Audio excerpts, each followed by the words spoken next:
kati eno message egenda kwabo bannakigwanyizi be tulaba abaagala okuyingira mu buwanguzi bw'abasuubuzi abakosebwa. Muzanya na lyanda. Muzanya na lyanda. Ate mwenna tugenda bagatta kakota. Tubatule tutakuba wangu. Ensolo zonna balwana ng'empologoma oba ng'embogo. Ate entalo tuziwangula. Tetukimanyi nti ebyo byonna bikolebwa kubanga gavumenti eno nungi naye ate erimu bano. Kakati oli bw'atunulira 20 billion ngaga nti 13 nange kansika ekitogi. Tetugenda kukkiriza kusika kitogi mu zino sente. Munansonyiwa okuleeta ebyo wano ne katubyogereko nti bannanga abantu bano bakoze. Buli okuviira ddala mu Novemba babadde batuulanga mu nkiiko ewiiki emirundi 4 okuva mu Novemba wayise emyezi 6 ng'ekyo bakikola buli wiiki. Bajovuddeeyo n'ebigambo byo ng'ojja wano ng'okutonkiika. Gwe what are you talking about? Sente z'amataba. So ndayira nga saagala kusanyusa mu abandaba. Nga saagala kusanyusa abandaba oba abampuliriza.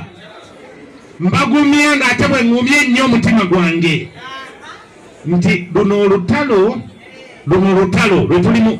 It's a war. Mumanyi kye bayita olutalo? Ye saidi eri okufungiza neno nefungiza ne mugenda mu bato. Sseruganda tufungiza. Nziramu kirangirira nti zino sente kituufu za gavumenti Museveni yazituwa naye ate futa yezivunaanyizibwako kubanga yazisaba.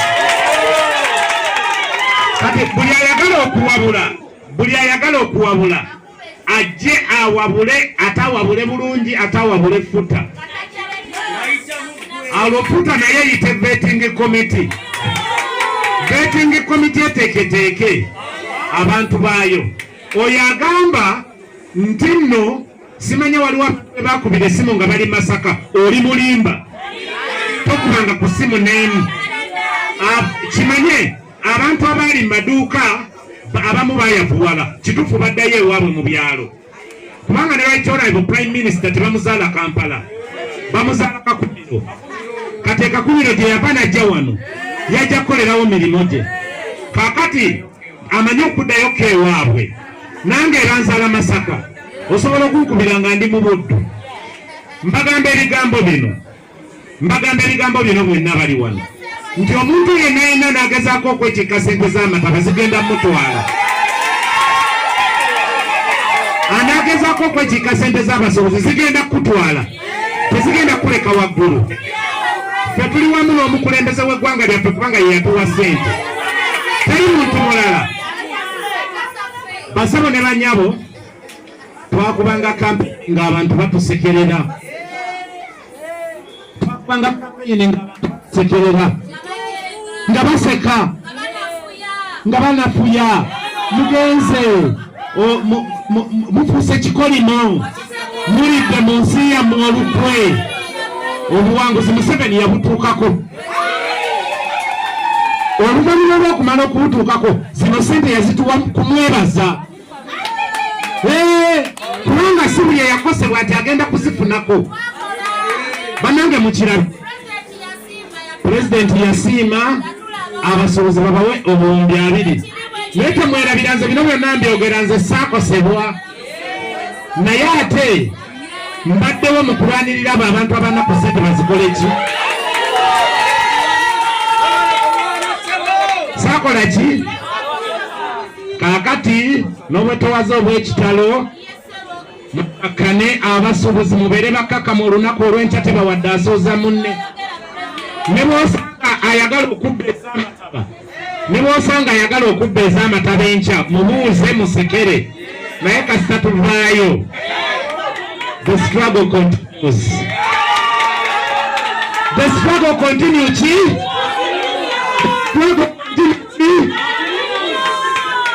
Banange basabo ne banyabo bingi ebitateredde mu busobozi business fraternity ila abanyi bategesa kibaita poti trade in order bubi na ebe byonna ebizibu tugenda kati kusooka kubikkakkanya kubanga enkya tugenda kulya muceere ate omuceere tugenda gulya kololo gye tugenda okuliira ekyemisana mukulayira kw'omukulembeze w'eggwanga Yoweri Kaguta Museveni Ssaalongo n'obwekitalo banyabo ne bassebo muyogeyoge tuyozayoza jjajja amuyowa muzzukulu ne lwankubadde essaawa eno waliwo abaagala otunyiiza naye baswadde tetujja nnyiiga era babaddewo n'abasuubuzi babadde baagala okusalako omukulembeze w'eggwanga tibambi temukikola muleke omugole ayambuke kololo alayire gyagenda okuva ate ffe tugende mu bikujjuko mwebale nnyo mwebalire ddala mubuuze bibuuzo